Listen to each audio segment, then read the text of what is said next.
Mark Twain said sometimes it's easier to fool people than to convince them they have been fooled. That seems to be the belief in Washington. Why buck the trend? Everybody thinks the debt is a problem. Everybody believes the deficit is a problem. I'm not going to be the guy or gal who gets up in front of my constituents and says anything otherwise. It would be political suicide. Except there's a new sheriff in town. That's what I'm talking about. So now, a lot of the papers said Donald Trump wants to go and start negotiating with creditors. First of all, you don't have to think about this, but we print the money. I mean, these people are crazy. This is the United States government. First of all, you never have to default because you print the money. I hate to tell you, okay? So there's never a default. Okay, now that sounded crazy to a lot of people. First of all, I hate to tell you, you print the money, okay? So there's never going to be a default. First of all, these people are crazy. This is the United States of America, okay? We print the money. I hate to tell you, there's never going to be a default. And people went crazy. And the Wall Street Journal wrote articles saying, right, this man cannot be trusted. Forget the nuclear codes. Like, he can't write anywhere near the Oval Office because that is crazy speak. Except, it wasn't crazy when Alan Greenspan said it. And it wasn't crazy when Warren Buffett said it. And it wasn't crazy when the St. Louis Fed put it in their reports. The exact words, in the exact language, with the exact framing, coming out of Buffett's mouth, Greenspan's mouth, and so on. Nobody called them crazy. All he's doing is saying what everybody else has readily admitted, okay? Which is that the United States of America has a sovereign currency. That we, as the federal government in the United States, is the monopoly issuer of the dollar. That the currency itself is a simple public monopoly. That the dollar comes from the US government and can't come from anywhere else.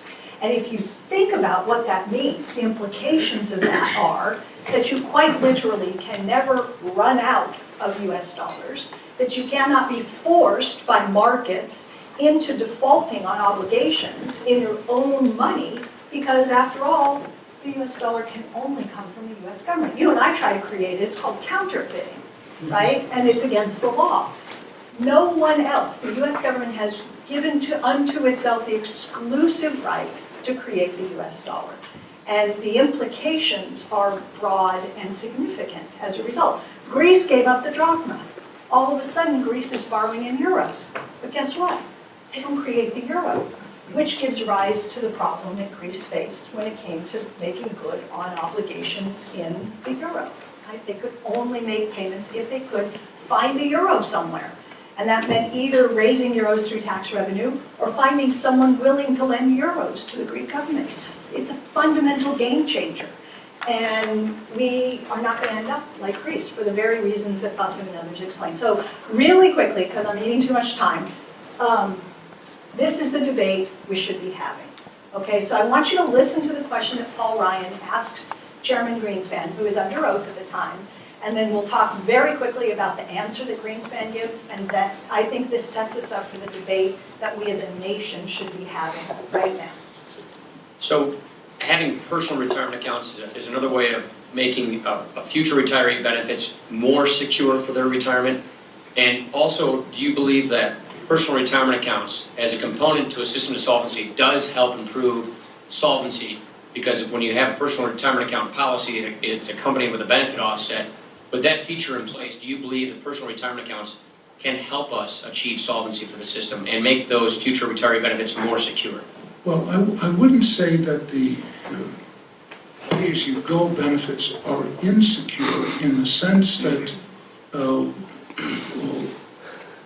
there's nothing to prevent the federal government from creating as much money as it wants and paying it to somebody. The question is, how do you set up a system which assures that the real assets are created which those benefits are employed to purchase?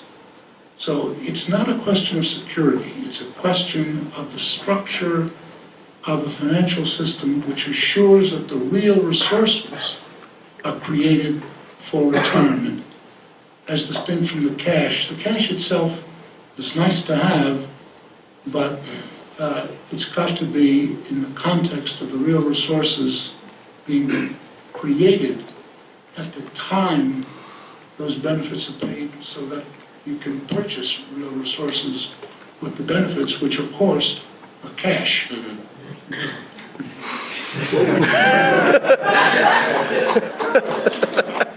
a few things, I love this group, a few things.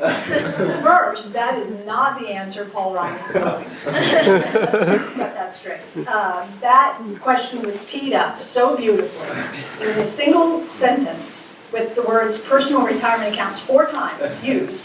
It was like, I cannot make it more clear to you what I'm hoping you will say. Just say, yes, we should do this, right? And instead, Greenspan under oath says, I wouldn't say there's anything insecure about the way the system is set up today, in that there's nothing to prevent the federal government from creating as much money as it wants and paying it to someone. Quote, okay? How many people have told you, future retirees, that your Social Security benefits are secure?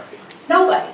I'm guessing everyone has told you that your benefits are in jeopardy, that the system is going broke, and that it's probably not going to be around for you. And if it is, it's going to be a whole lot less generous, and it's probably going to be private and not public guarantees, insurance, private insurance rather than public guarantee, right? I mean, that's what you've been told. Here's Alan Greenspan saying, there is nothing to prevent the federal government from making good on every promise to every future retiree, their dependents, and the disabled, on time, in full, in perpetuity. There's nothing to prevent us from doing that. Boom. So the affordability question is off the table. He's removed it. We don't have to talk about whether we can afford it. But then he goes on to make a really critically important point, and this is the debate we should be having. What does he say next? He said the question is, how do you set up a system which ensures that the real assets will be created, which those benefits are employed to purchase? You might notice I've seen this video a few times. I can quote the whole thing. How do you set up a system that ensures the real assets will be there? What does he mean? He means we have changing demographics in this country, and in so many countries around the world. Demographics are changing, and they've been changing for a long period of time. There are going to be fewer people working and producing stuff in the future. Baby boomers are moving out of the workforce and into retirement. So they're not going to stop consuming, right? So there are going to be fewer people working and producing stuff. And the question Greenspan is asking is, how do you make sure that when you send those benefit payments out on time, in full, in the future, that we are a productive enough economy, a productive enough society, that there's enough stuff for everybody to take some of it without what? Causing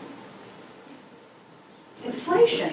If there's not enough stuff because we aren't productive enough and we can't produce enough, then we're going to have people intensely competing for a smaller and smaller pool of real resources. And that's going to set off all kinds of antagonisms, not just economic ones, but social ones as well.